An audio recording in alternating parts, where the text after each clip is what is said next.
Can I not marry audio web novel chapter 35. This matter wouldn't be related to that matter, right? A summer afternoon, it had just rained, the fresh air in the pleasantly cool summer wind. Originally this is a good weather to go out.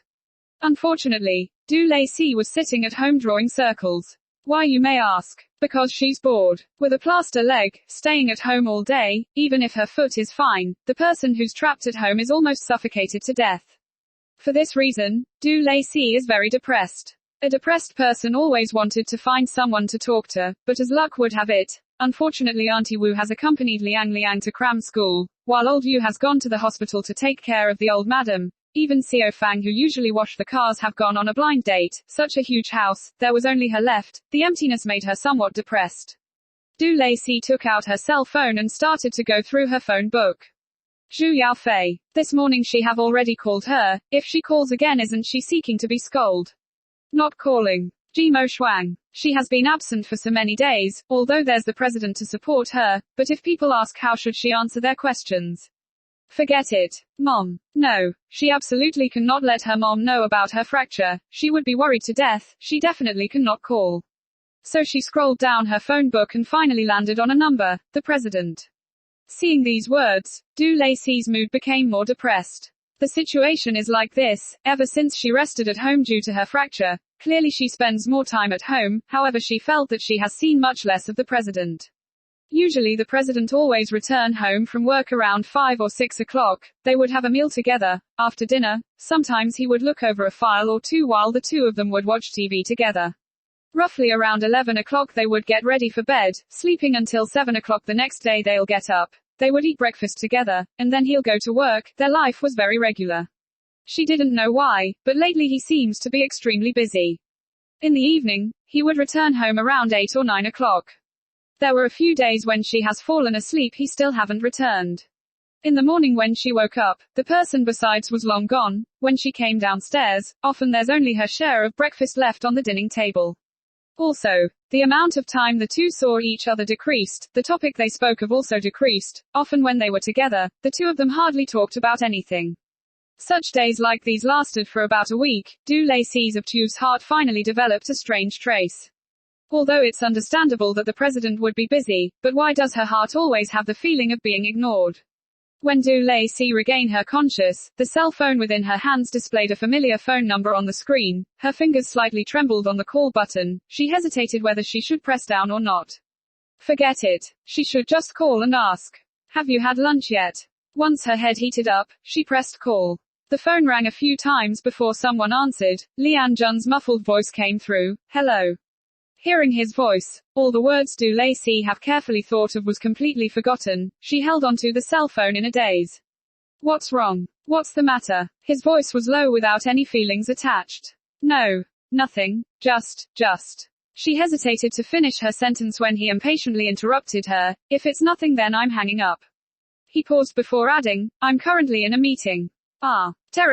Terribly sorry to bother you. After Du Lacey said this, she hastily hung up the phone call. After hanging up the phone call, she was distracted for a while. After a few seconds she was in a dreamy state. Why did she naively call the president? Anyone was stupid enough to know he must be working around this time. There's no doubt he'll have a lot of things to. She rather baffling decided to disturb him, who would be a good mood. Du Lacey, you've been living for 20 years as a human, how can you so be gullible? In her heart she laughed at herself. She embarrassedly smiled. Her heart felt congested. Du Lacey shook her head, blaming the damn bone fractures causing her to idle at home and start indulging in fantasies. As the old saying goes, one making various fancies and conjectures will lead to baldness. It best if she finds a movie to watch instead. Thinking about this, she began search through the DVDs on the shelf. Action movie. It's too exciting. Next one.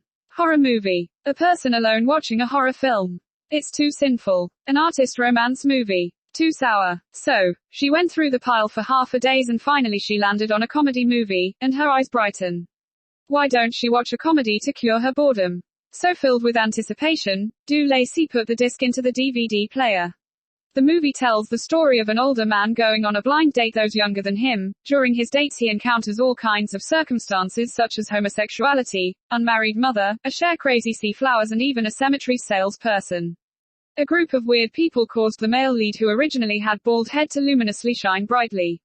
The cheerfulness lasted for half a day. Another blind date appear, a woman whose husband recently passed away. She was a good-looking lady. At first their conversation were quite sensible until a more mature topic was aroused. The female lead asked with a serious expression, "Do you think the foundation of love is based on sex?"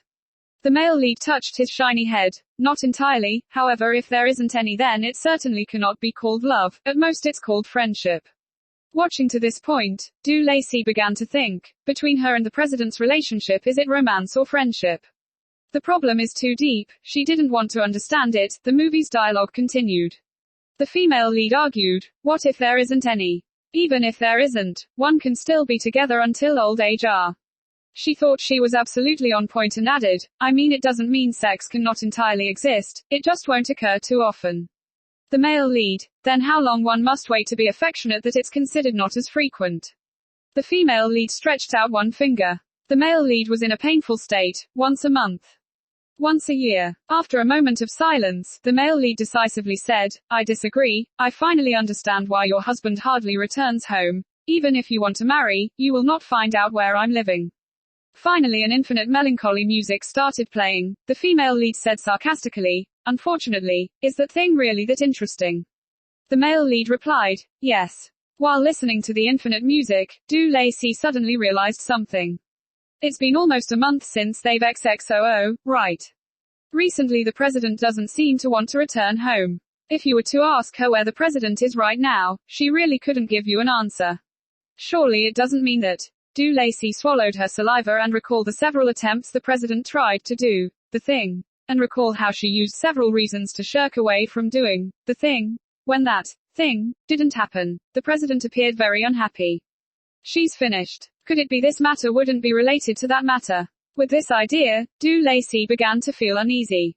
In fact, she didn't intentionally evade the president when he wanted to do that thing, who told her relatives to arrive unannounced. And now she is still disabled person. Even disabled people do that thing. 555,555. She didn't want to think about it anymore. Du Lacey's worries were once again confirmed when the president returned home that night. That evening, Lian Jun returned around 11 o'clock. When he came into the room it was already 12 o'clock. Du Lacey was lying in bed. She hadn't fallen asleep. When the door opened her nerves became more tense. After the door opened, the lights lit momentarily before it fell into darkness and the sound of water rushing was heard from the bathroom. Once the water stopped, Lian Jun walked out of the bathroom. His movement is extremely minimal, apparently afraid of disturbing her sleep. Du Lacey hesitated for a long time. Finally she couldn't help but to turn over her body. Pretending she had just woken up, sleepy rubbing her she asked, "You've come back?" Lian Jun nodded. "Did I wake you up?" Du Lacey felt slightly guilty and shook her head, but she didn't know what to say.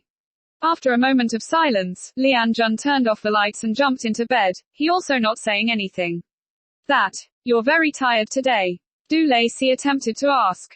A low hum sounded. After a while, a deep voice also sounded. "Today when you called I was in a meeting.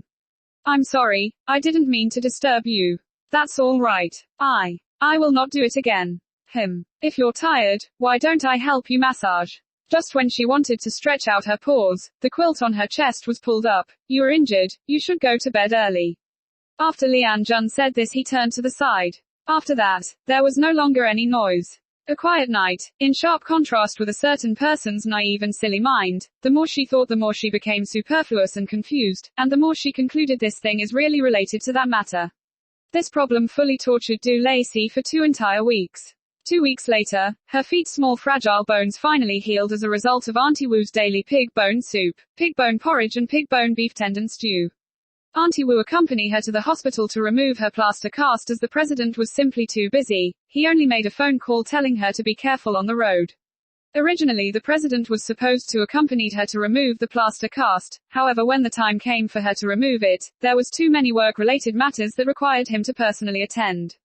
Du Lacey's heart felt unbearably suffocated, she wouldn't release it and felt troubled. The old doctor upon seeing Du Lacey again, naturally joked. She stretched out her pinky finger and gestured, "See how much more quickly you recovered. I said it was only a little tiny fracture." After the joke, Du Lacey was still frowning with a bitter melon face. The old doctor seemingly could see through her and tried to say, "Child, could it be you and your husband haven't been affectionate?" Even the doctors could see it. Do Lacey blinked and didn't speak. The doctor is really indeed a doctor. Besides having knowledge in treating bone fractures, she also knowledgeable with mental illness. In fact, it's completely normal for couples occasionally quarrel. There's a popular saying, lovers' quarrels are soon mended, and besides, when a husband and wife have minor conflicts, it promotes them to deepen their feelings and understand of each other. After she said this, she observed Du Lacey. It seems Du Lacey have not been moved by her words, so she immediately added, "Even shouting is considered a solution. Recalling that year when my husband and I quarrel. Then, the doctor began to talk about her own experiences. She talked for a long time, yet Du Lacey still didn't seem to get the point. She was still frowning.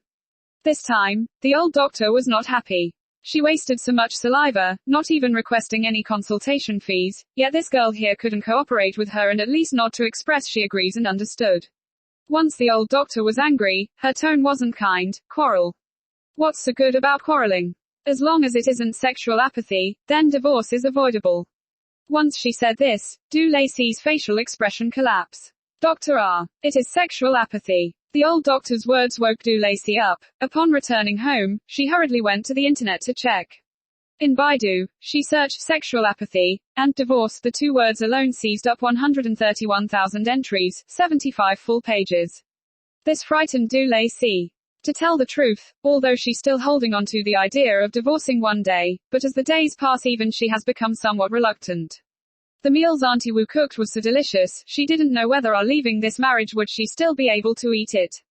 Old Yu's smile was very kind. Once they divorced, she probably wouldn't have the chance to see it again, right? And the president's soft bed, after they divorced, she definitely wouldn't be able to sleep on it either. Pondering about this issue, Du Lacey suddenly found she has unconsciously been assimilated by the capitalist. She couldn't help but feel sadness welling up, while her mind wandered. That night, Lian Jun unexpectedly has no returned all the night. When he called housekeeper Yu answered. After housekeeper Yu received the call, he informed Du Lacey that the president is currently out of town and will return the following morning. However, once he returns he will directly go the company, so told them they also don't have to wait for him to eat breakfast. This sudden situation made Du Lacey more certain of her ideas. It seems this time the president have hardened his heart and wants a divorce. After being tortured by that initial issue for nearly half a month, once again Du Lacey was tortured by the divorce issue for the whole night, so she didn't sleep well. On the second day she had two pandas' eyes coming down the stairs. Auntie Wu was the first one to notice that something was amiss with Du Lacey. "Madam, your vitality doesn't seem to be very good recently." Du Lacey was like a dead fish. "Madam, would you like to go out for a walk?" The dead fish silently shook her head. "In fact, today's weather is good. Why don't I accompany you to go shopping?" The dead fish shook her head again with no life in her eyes, causing one's heart to slightly ache upon seeing it. Auntie Wu was troubled. Recently, what's going on with Madam and her young master? Did they have an argument? It doesn't appear, sir. Her young master obviously instructed her to stew pig bone soup for Madam to consume daily. The way she sees it, he is very caring towards Madam. Auntie Wu pondered for a long time. Suddenly she had a bright idea. "Madam, the weather is so good, how don't you go to young master's company?"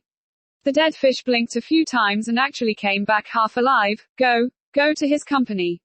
Yes. You've been married to our young master for so long, yet you have not been to young master's office. It is better to take advantage of the opportunity to experience and see for yourself. Auntie Wu suggested. The idea sounds very good. Du Lacey was a little tempted. After a while she felt didn't feel right. I probably shouldn't. He is very busy. Last time, just a phone call. The president don't seem to be happy. This time if she hurriedly rushed there unannounced, wouldn't the president be even more unhappy? No matter how busy one is, one still have to eat, right? You're only bringing lunch for our young master. He has not returned home for one day. The things outside certainly cannot compare to the delicious and nutritious home meals. If you personally bring him lunch, he will be very happy. The half-dead fish was finally brought back to life. Oh, that's right. *O**. She'll bring lunch.